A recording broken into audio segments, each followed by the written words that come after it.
After finishing all the interior walls of the house, we were finally ready to move onto the ceiling and continue working towards the next stage of the build. But before that, we still had a few important tasks to do. So I took our camper van to pick up material. This van has been through many phases with us. We lived in it full time for almost a year and a half before moving to the cabin, and now it is mostly for surf trips and helping with construction. It is a strange combination, but it does the job.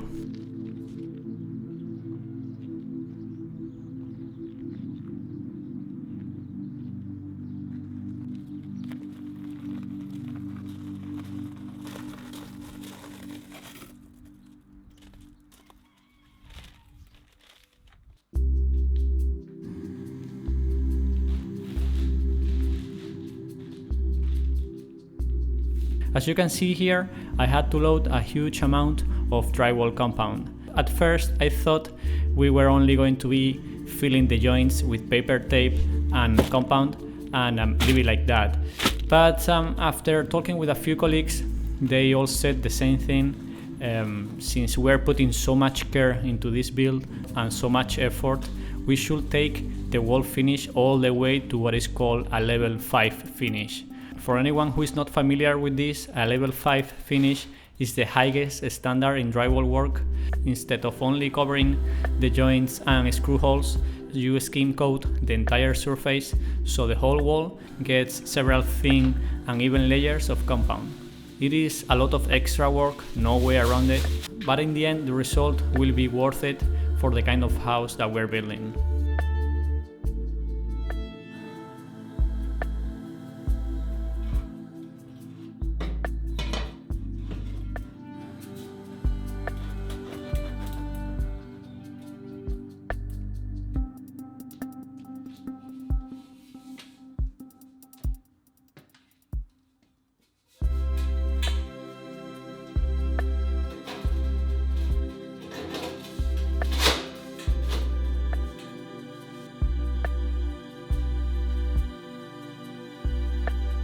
Before we could start treating the drywall, we needed to take care of a very important job.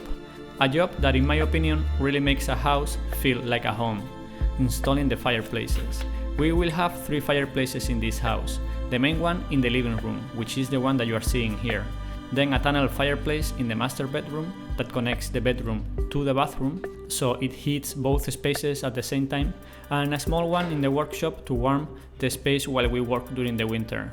For the ducts, I use 2 different types. The black one is a single wall duct. It heats up a lot when the fumes pass through it, which helps warm the air and the material around it, which is, the main idea of turning a fireplace on, and that gives us some extra thermal mass and helps the space heat up a little bit faster and for longer.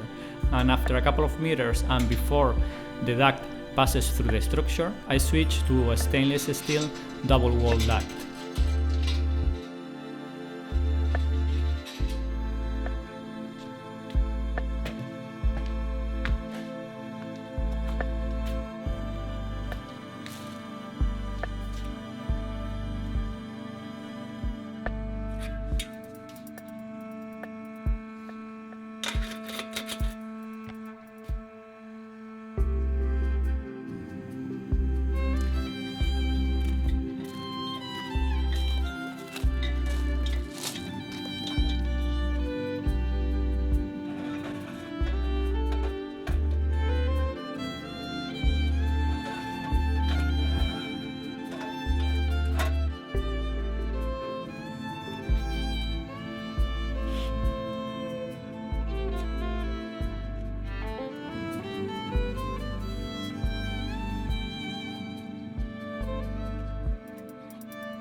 This one has insulation between the 2 layers, so the exterior surface of the duct stays much cooler.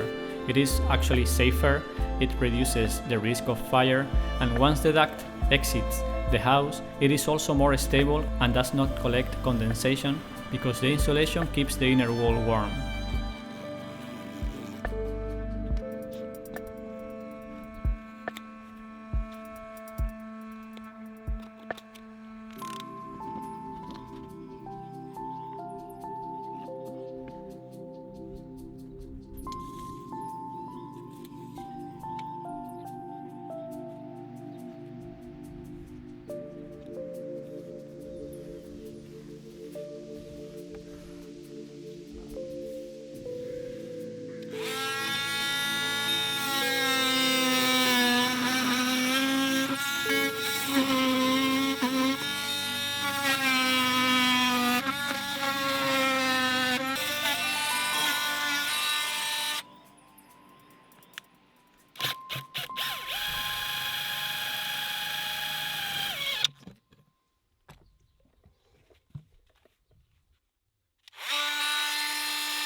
After dry fitting all the pipes and taking measurements, I had to adjust the total length. These double wall ducts cannot be cut, at least not the model that we bought. Some other brands can be cut, but these ones cannot, so I had to cut the black duct instead. After cutting it, I painted the edge with high temperature black spray paint.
All of these ducts will be hidden at the end of the build because I will be building a floating wall from one side of the sunken living room to the other, and this wall will cover the duct completely and only the fireplace itself will remain visible. That means I will not be able to repair or adjust the ducts later on, so everything has to be done perfectly now.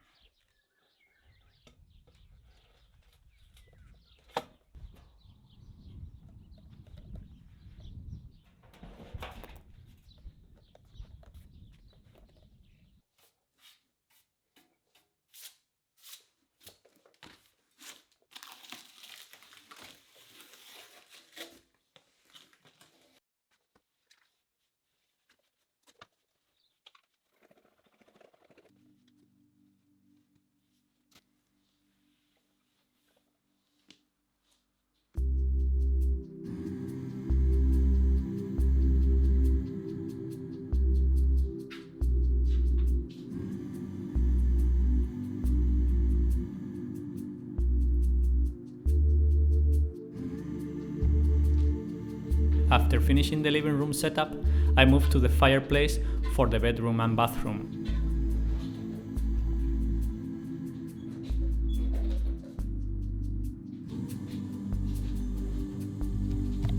And pretty quickly I realized I was missing a few pieces to install it correctly, so that had to wait. There was no way to finish the job with what I had on site. And by the way, this wall was already prepared to handle the heat from a fireplace, but those videos never made it to the final edit of the previous episode.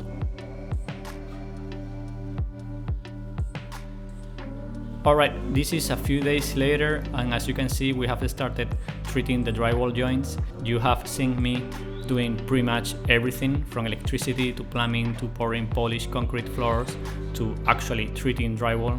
And at the beginning, when the plan was only to treat the joints, I was fully ready to do it myself. I had already done it in other parts of the house in previous episodes. I even had all my tools ready, and actually the job that I did came out pristine. But once we decided to go all in and aim for the best drywall finish that you can get in a project, I had a moment of honesty with myself.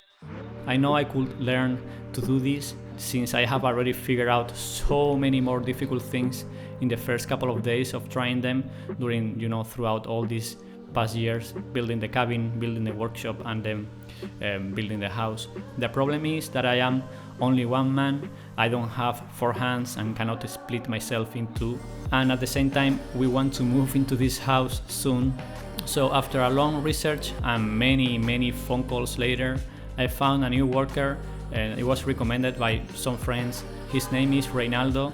It is a man of few words, but a man who has been doing this job and only this job for 20 years straight. So he kinda know what he's doing.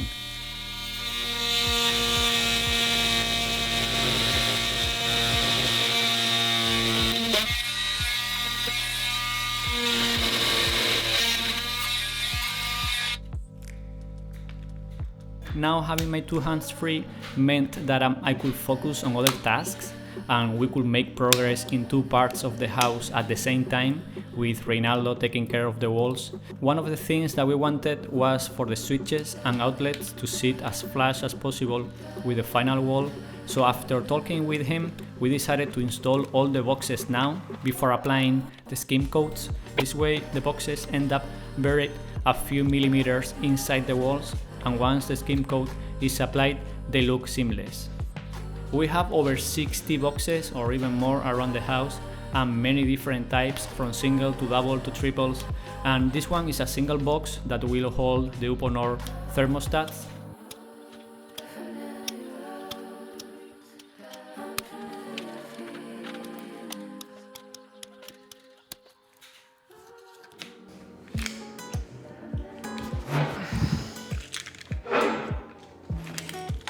I realized recently that I spend half of my day carrying around way too many keys. They're always jingling from my belt, and no matter how organized I try to be, I still end up at one of the doors without the right key. It's one of those little daily frustrations that adds up when you are building, fixing things, carrying material, and going in and out 100 times a day. So I finally sat down the other day and did some real research to see what alternatives exist now. Something secure, practical, and actually useful for off-grid life. And that's when I found this TCL D2 Pro that lets you unlock the door without touching anything. It works with dirty hands and wet hands and keeps all your biometric data stored locally for privacy. And runs on a 10,000 mAh battery that lasts months. It's built to handle extreme weather and can even be powered by a USB-C power bank if it ever dies. It's IP55 rated, so rain, dust, and mud, all the usual homestead stuff doesn't actually affect it. And it felt like exactly the kind of upgrade that could simplify my daily routine. So I built this mock-up door to test it properly before installing it in the house. I have left the lock here for a few hours in the sun, like 5 hours, very hot sun, just to check if it will overheat or if it works with the direct sunlight. I probably should not be doing this, but since we're experimenting, One thing I really like about it is how you unlock it. You don't press anything, you just bring your hand close to it and it reads the veins under your skin. It is completely contactless and it works even when your hands are dirty or wet, which around here is most of the days. Your data also stays stored locally in the lock, not online, and it opens in just 0.3 seconds, so it feels very natural to use. It has 5 different ways to unlock it, but besides the PAN, the one that I like the most is the passcode. You can create permanent or temporary or scheduled codes for family or anyone helping on the property. And if someone needs to get inside the house while you are not here, you can actually unlock it remotely from the app and with just one tap. The lock works completely offline since all the data is stored locally, but if you have Wi-Fi or a small hotspot, it also connects to the app for remote control. And inside the app, everything is really straightforward. This is where I add or remove people, set specific schedules for when they can come in and check who unlocked the door throughout the day. And if I want to tweak anything like the brightness, the sounds, the sensitivity, it's all right here. It feels more like managing a simple tool than dealing with a complicated smart home system. Let me show you quickly how you add a new PAN. Open the TCL lock app, then tap Add PAN Vein, hold your hand above the sensor for a few seconds, and that's it, it's all done. It's safe inside the lock, and as you can see, it is very simple, it doesn't require any special setup.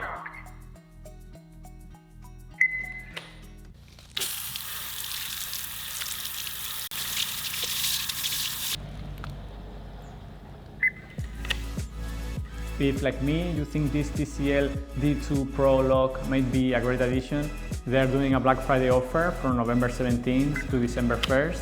This D2 Pro is going to be only $135 US, which is already 20% off, so make sure not to miss out in this offer.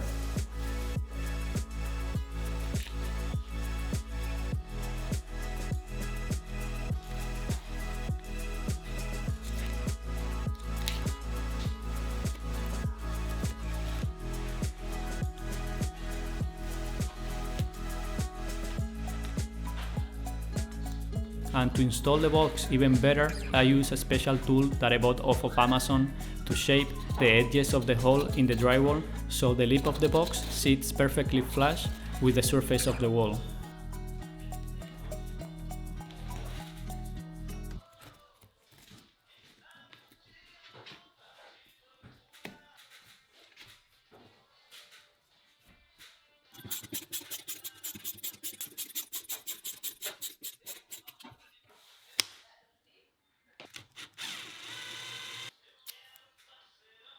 Because the skim coat will go over these boxes, I protected the screw heads with tape. 1 extra minute per box covering the screws now, and then be able to remove the tape later and have clean screws, instead of having to clean every screw head one by one after everything has dried.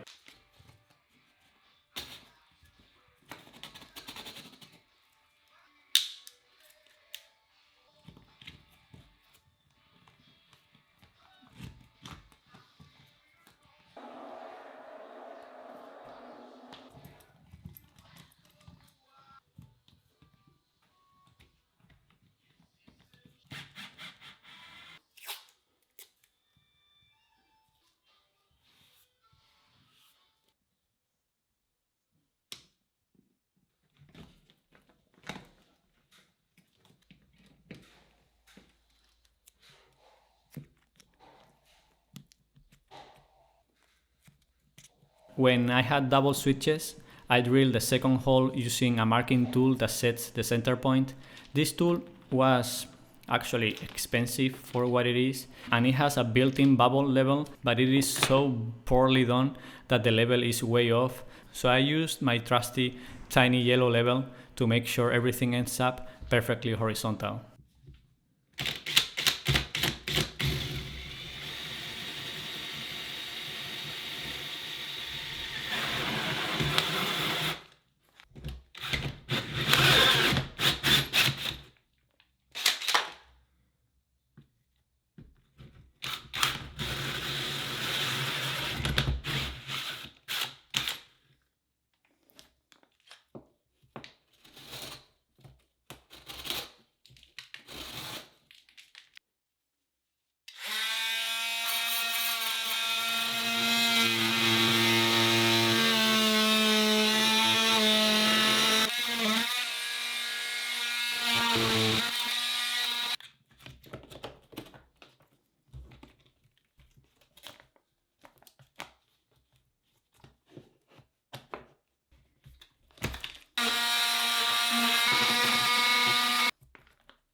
With all the electrical boxes ready, I moved into installing a very special product, this Ergovent air diffuser.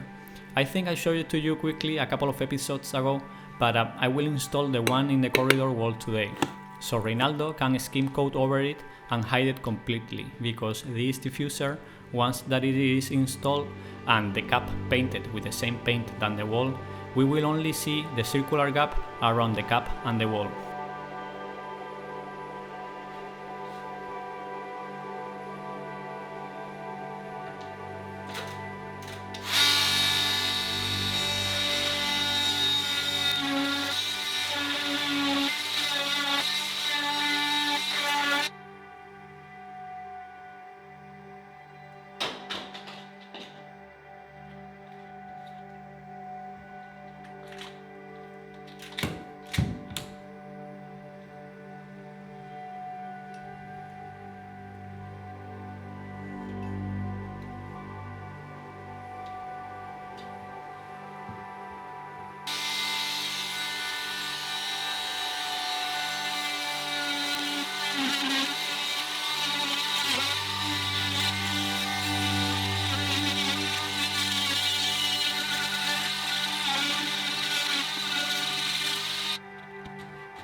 To install it, I had to cut the drywall that was already installed to fit the vent, and also cut the pipe with a special bit that I had never used before.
I am so excited for this finish that I cannot even tell you, man.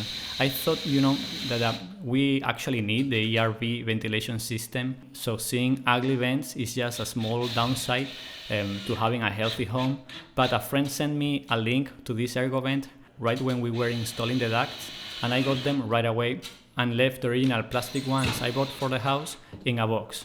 I mean, if any of you want them, give me your address in the comments and I will ship them to you.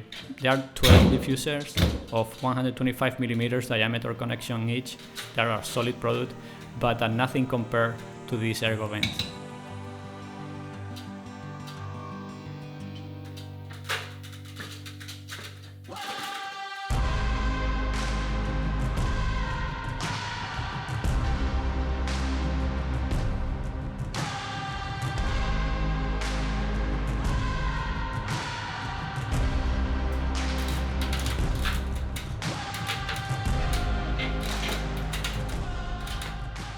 I finally received the pieces that I needed to finish installing the fireplace in the bathroom. As you can see, the walls are almost finished at this point with the first skim coats applied. And this day actually was when I injured both my shoulders, as I mentioned in the previous episode. I lift this pipe assembly that weighs over 20 kilograms over my head way too many times, to adjust it here and there. Here you can only see one time, but in reality it was over, 40 times, going up and down, adjusting the fit of everything. And after that day, my shoulders have been hurting so badly that I cannot even lift my arms without pain.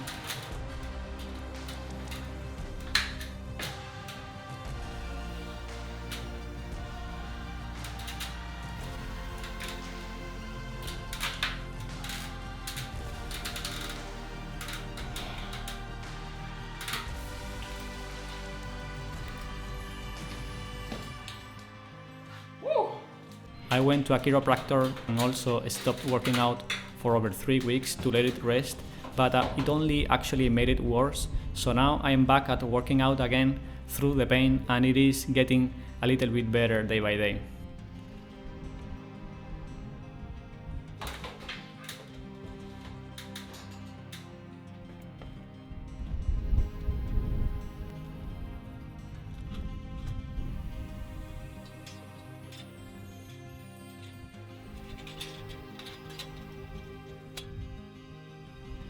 No es nada para mí ainda. BC Limit. No sé. ¿Puedes enviar? ¿Puedes tirar una foto para enviar pelo WhatsApp para yo ver?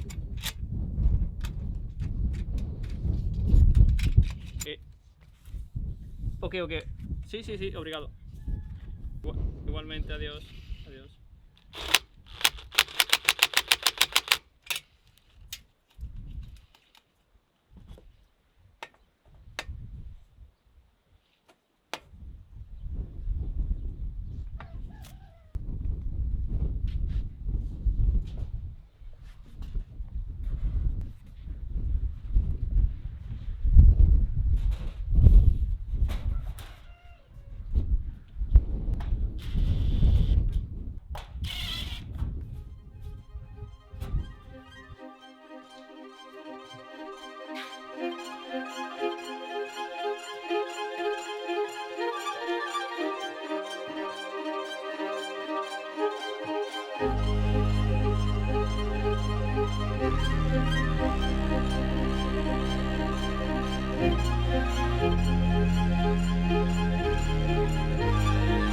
Alright, it's been a couple of days without picking the camera up, and we have done so much progress inside the house.